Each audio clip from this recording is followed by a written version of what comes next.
Sermão do Monte, capítulo 30, parte 1. Que fazeis a mais do que os outros?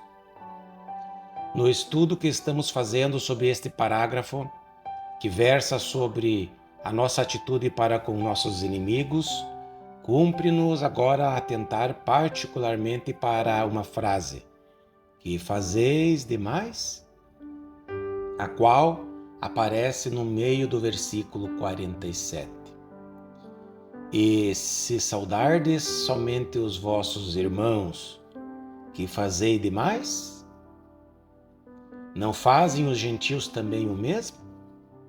Tendo apresentado sua detalhada exposição sobre como o seu povo deveria tratar e considerar os seus adversários, nosso Senhor, por assim dizer, levou a sessão inteira a um notável e grandioso clímax. O tempo todo, conforme vimos, ele não se preocupava tanto com os detalhes do comportamento deles. Pelo contrário, seu desejo era que eles compreendessem e aprendessem quem eles eram e como deviam viver. E nesse final, ele sumaria tudo, naquela extraordinária declaração que dá o último retoque. Portanto, sede vós perfeitos, como perfeito é vosso Pai Celeste. Mateus capítulo 5, versículo 48. Esta deve ser a qualidade de vida que devemos viver. Não existe mais ridícula interpretação do Sermão do Monte do que aquela que considera esse sermão como se fosse apenas um programa ético, uma espécie de esquema social. Já podemos considerar esse particular, mas agora precisamos retornar ao ponto, porquanto parece-me que este parágrafo por si só é capaz de lançar para sempre no descrédito qualquer falsa noção concernente a esse grandioso sermão. Este parágrafo contém aquilo que poderíamos intitular de a mais essencial característica do Evangelho do Novo Testamento em sua inteireza, sendo esse o paradoxo que o percorre do princípio ao fim.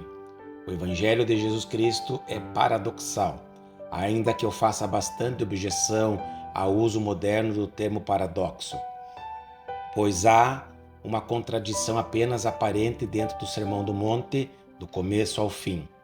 E descobrimos que aqui se acha a essência mesma de sua mensagem. O caráter paradoxal do Evangelho foi inicialmente enunciado por aquele idoso homem, Simeão, quando ele estava com Jesus, ainda menino, nos seus braços. Disse Simeão: eis que este menino está destinado tanto para a ruína como para levantamento de muitos em Israel. Lucas capítulo 2, versículo 34. Ora, isso exprime um paradoxo, paralelamente e ao mesmo tempo. Jesus estava destinado à queda e ao levantamento de muitos. O Evangelho sempre surte esses dois efeitos. A menos que o nosso ponto de vista do Evangelho contenha esses dois elementos, então não será um ponto de vista verdadeiro. Encontramos aqui uma perfeita ilustração dessa realidade. Porventura não temos sentido isso durante todo o tempo em que temos avançado no nosso estudo desse sermão? Conhecemos qualquer discurso mais desencorajador para nós do que o Sermão do Monte? Tomemos esse trecho que vai do versículo 17 até o fim do capítulo 5 de Mateus. Aquelas ilustrações pormenorizadas apresentadas por nosso Senhor acerca de como deveríamos viver diariamente. Haverá algo que nos seja mais desencorajador? Sentimos que os 10 mandamentos, aqueles padrões morais comuns de decência, já são suficientemente difíceis.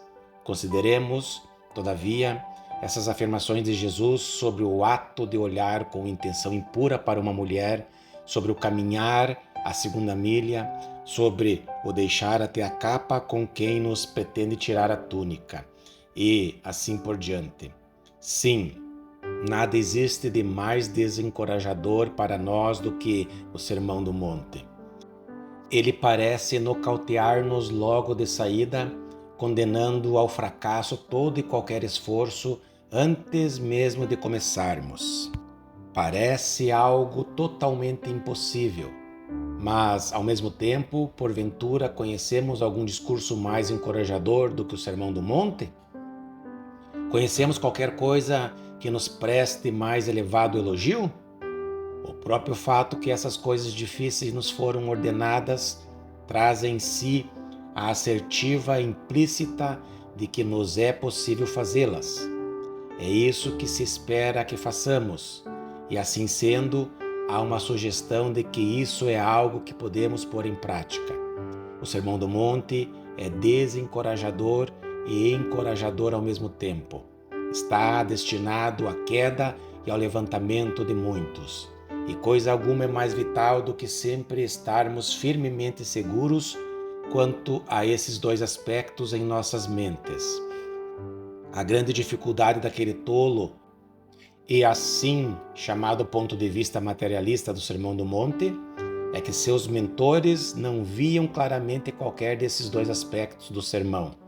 Reduziam a quase nada ambos esses aspectos. Em primeiro lugar, reduziam as suas exigências. Os defensores dessa posição diziam: o Sermão do Monte é um discurso prático, é algo que o homem pode pôr em ação. Bem, a resposta para esse grupo de pessoas é que aquilo que o Sermão do Monte exige de nós é que sejamos tão perfeitos quanto Deus, tão perfeitos quanto Ele no tocante a essa questão de amarmos aos nossos próprios inimigos. E no momento em que nos defrontamos com essas exigências reais, vemos que elas são inteiramente impossíveis para o homem natural. Essas pessoas, entretanto, nunca perceberam o fato. O que elas fizeram, naturalmente, foi apenas isolar determinadas declarações para então dizerem: isso é tudo quanto nos compete fazer. Tais indivíduos não acreditam em guerrear sob quaisquer circunstâncias. E dizem: devemos amar aos nossos inimigos. Por essa causa, utilizam-se tão somente da resistência passiva. Mas isso não compreende a totalidade do Sermão do Monte. O Sermão do Monte inclui a seguinte injunção: sede vós perfeitos, como perfeito é vosso Pai Celeste. Mas aquela gente jamais enfrentou francamente a severidade dessa exigência. Ao mesmo tempo, aquelas pessoas jamais perceberam o outro lado do Sermão do Monte, o qual mostra que nós somos filhos de Deus e somos incomuns e excepcionais. Jamais viram a glória, a grandiosidade e o caráter sem par da posição cristã. Sempre pensaram que o crente é alguém que tão somente em vida um esforço moral muito intenso, mais intenso do que qualquer outra pessoa faz, disciplinando a si mesmo. Em outras palavras, a maior parte das dificuldades experimentadas por essa escola de pensamento, com esse sermão, como também com a totalidade do ensino neotestamentário, é que seus defensores nunca compreenderam e aprenderam realmente o que significa uma pessoa ser crente. Essa é a dificuldade fundamental. As pessoas que esbarram com dificuldades no tocante à sua salvação em Cristo ficam assim embaraçadas porque jamais compreenderam o que significa alguém ser um crente verdadeiro. Nesta declaração bíblica, temos uma vez mais uma daquelas perfeitas definições do que constitui um crente. Esse aspecto dualista aparece uma vez mais: desencorajamento e encorajamento, queda e levantamento. Aqui está o enunciado de Cristo: que fazeis demais? A tradução do Dr. Moffat elucida bastante esse ponto. E se saudardes somente os vossos irmãos, que haverá de especial nisso?